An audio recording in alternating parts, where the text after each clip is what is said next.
Ketika awal masuki bulan Ramadan, hati kami risau karena melihat ribuan karyawan PT Sritek yang di PHK, Pak. Dan beberapa bulan yang lalu saya sudah pernah menyampaikan di forum ini bahwa Pak, batasi impor, Pak. Kalau perlu stop impor, Pak.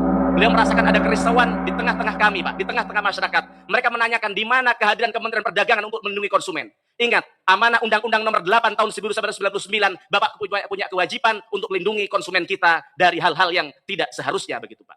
Jadi dengan tahu bahwa Pertamina bukan hanya merampok uang negara, Pak, tapi mereka merampok secara langsung uang dari rakyat dengan cara oplos itu tadi. Anggota DPR ini benar-benar marah. Pemerintah dinilai telah abai melindungi rakyatnya, hingga ribuan rakyat kehilangan kesempatan bekerja. Bukan hanya itu, kelalaian pemerintah mengawasi badan usaha milik negara menyebabkan rakyat selama ini tertipu mengisi kendaraan dengan bahan bakar oplosan.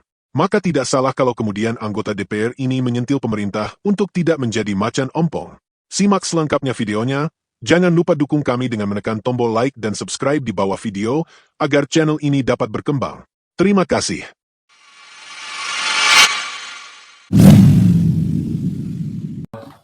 Ibu Ketua, pimpinan, Pak Mendak, Pak Kepala Bulog, terima kasih atas kehadirannya. Saya sampaikan selamat menunaikan ibadah puasa bagi yang menjalankan. Marhaban ya Ramadan. Tentu kami semua senang hari ini memasuki bulan Ramadan bagi kami warga Muslim. Tapi kemarin kami ke Dapil, Pak, rakyat kami deg-degan tiap puasa, Pak. Mereka risau karena kebiasaan di bulan puasa biasanya harga komoditas naik. Termasuk kemarin istri saya beli cabai, katanya harga cabai 100.000, Pak. Sedangkan tadi 120 bahkan di Jombang, di tempat kami di Pasuruan 100.000.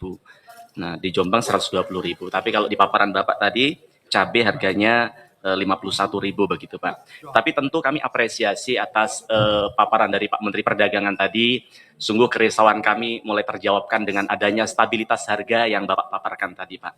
Cuman setelah kami amatin ternyata stabil, tapi stabil di atas harga eceran tertinggi. Contohnya, misalnya minyak kita, Pak.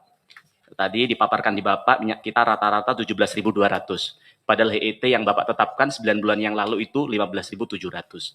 Begitu juga dengan cabai. Kalau cabai ini bahkan jauh di atas harga yang Bapak paparkan di sini, begitu, Pak. Gula pasir juga begitu. Trennya meningkat dari Januari hingga 28 Februari. Di data Bapak. Walaupun di lapangan jauh lebih di atas ini, Pak. Termasuk harga minyak goreng di tempat kami 20.000, Pak. Bapak tahu kalau Bapak sampaikan di sini minyak curah, kata Bapak di sini 17.700. Tapi Bapak lihat banyak sekali warga kita yang teriak dari Aceh, harga minyak curah 30.000, Pak. Nanti tim Bapak bisa cek ke sana. Nah, termasuk bawang putih. Tadi yang disampaikan kawan kami, bawang putih rata-rata 43.000. Jadi dari pernyataan Pak Menteri tadi dengan santainya, rasanya Pak Menteri seperti menormalisasi harga yang tidak normal ini, Pak. Santainya, rasanya Pak Menteri seperti menormalisasi harga yang tidak normal ini, Pak. Kalau kawan kami tadi dengan bahasa halusnya menyampaikan mengetuk pintu hati para importer bawang agar mereka sedikit merelakan sedikit keuntungannya. Keuntungan mereka sudah sangat besar, Pak. Tidak perlu Bapak memohon, Bapak harus bikin peraturan untuk bagaimana mereka bisa menghadirkan harga yang terjangkau. Jadi dengan tahu bahwa bawang kemarin Tempo tanggal 27 Februari baru merilis, ternyata dari investigasi mereka, ternyata harga bawang putih itu, Pak, ada tren dari China turun dari 1.400 per ton menjadi 1.350 per ton US dollar. Artinya kalau sampai di Indonesia kira-kira angkanya 22.000. Misalnya ada ditambah dengan custom clearance dan juga kemudian dengan tracking, itu kira-kira 1.000. Artinya sampai di negara kita kira-kira hanya 23.000. Kalau ditambah katanya kawan kami tadi dengan copet-copetan yang dilakukan oleh oknum-oknum, udahlah kira-kira 30.000. Masa sih dengan untung 10 sampai 15.000 tidak cukup bagi mereka? Dikali sekian juta ton, Pak. Maksud kami apa? Kalau kemudian SPI yang dikeluarkan oleh Kementerian Perdagangan tidak bisa menghadirkan harga yang terjangkau di tengah-tengah masyarakat, tidak perlu pakai SPI-an, Pak. Sudah dibuka secara bebas saja, semua orang bisa impor, kemudian kalau harga sudah stabil ditutup impornya. Atau yang kedua, kalau memang mengeluarkan SPI, lalu ditarget sekalian, Pak. Misalnya dibatasi keuntungannya hanya berapa begitu, Pak. Karena kalau tidak ya percuma, ini hanya omong kosong. Apalagi kalau kita tahu bahwa ternyata saya 2 tahun lalu di tempat ini saya pernah menyampaikan pada Pak Zulkifli Hasan bahwa mafia bawang putih ini sudah terang-terangan, Pak.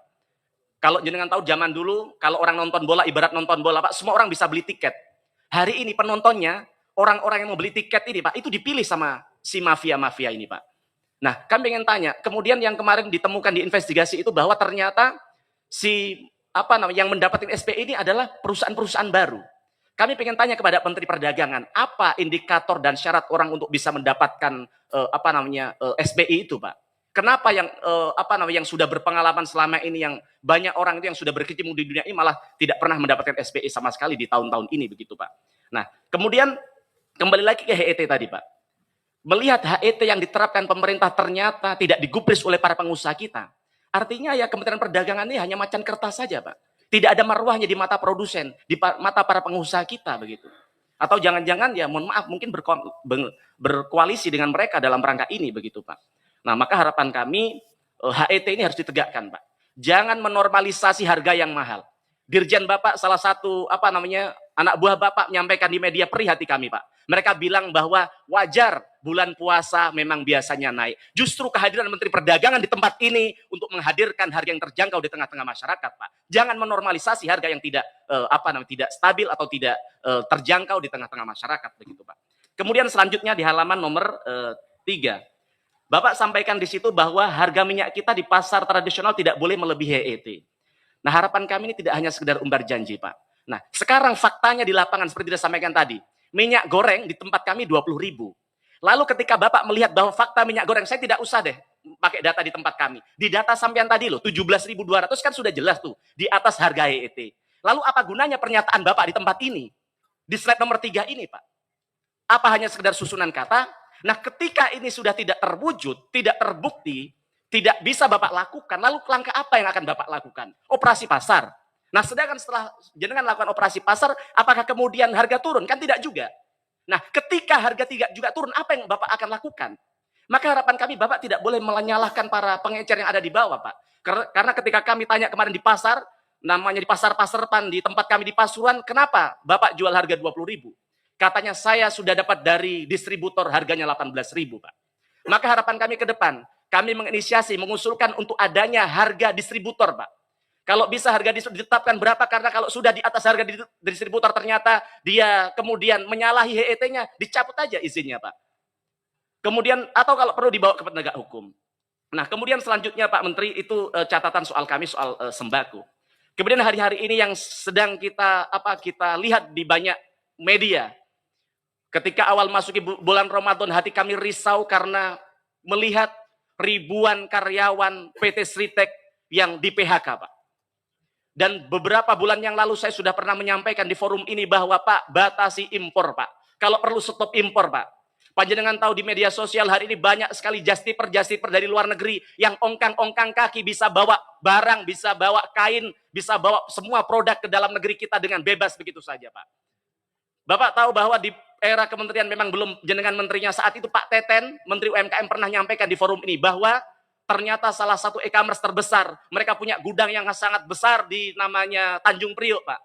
Yang itu mereka ketika ada orang klik barang, tidak perlu lagi lewat regulasi, lewat custom dan sebagainya, langsung bisa sampai ke konsumen. Nah, sampai hari ini tidak ada tindak lanjut dari Kementerian Perdagangan untuk setidaknya mengecek ke sana pertama ini benar atau tidak isu ini.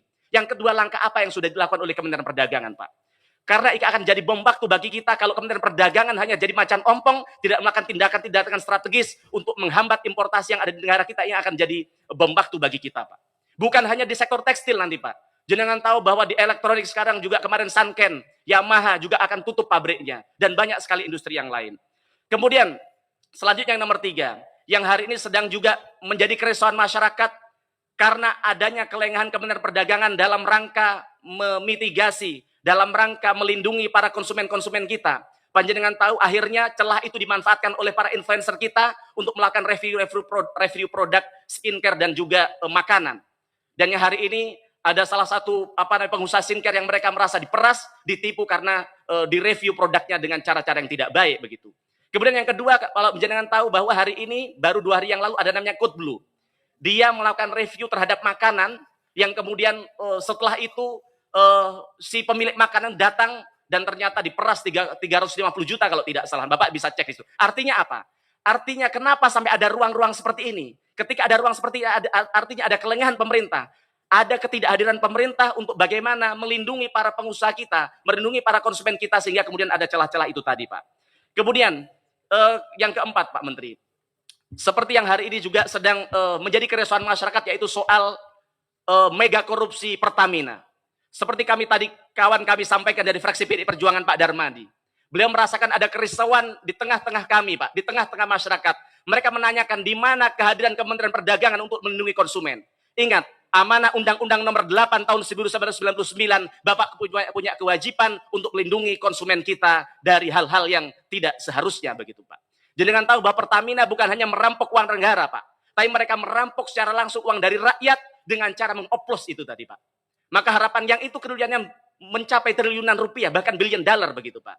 Maka harapan kami Kementerian Perdagangan dalam hal ini untuk kami tunggu apa yang akan dilakukan Kementerian Perdagangan untuk mengembalikan kepercayaan publik, mengembalikan kerugian yang sudah masyarakat lakukan, masyarakat alami, Pak. Jenengan tahu dari oplosan Pertamina tadi ketika itu benar, dan ternyata memang banyak masyarakat merasakan bahwa ketika mengkonsumsi BBM dari Pertamina, mereka kemudian motornya jadi tidak baik, mobilnya jadi macet dan sebagainya. Lalu apa yang akan dilakukan Kementerian Perdagangan untuk melakukan advokasi bagi mereka? Apakah ini akan diberikan kompensasi dan sebagainya? Harapan kami ada pengawalan agar kemudian masyarakat kita bisa mendapatkan haknya, Pak.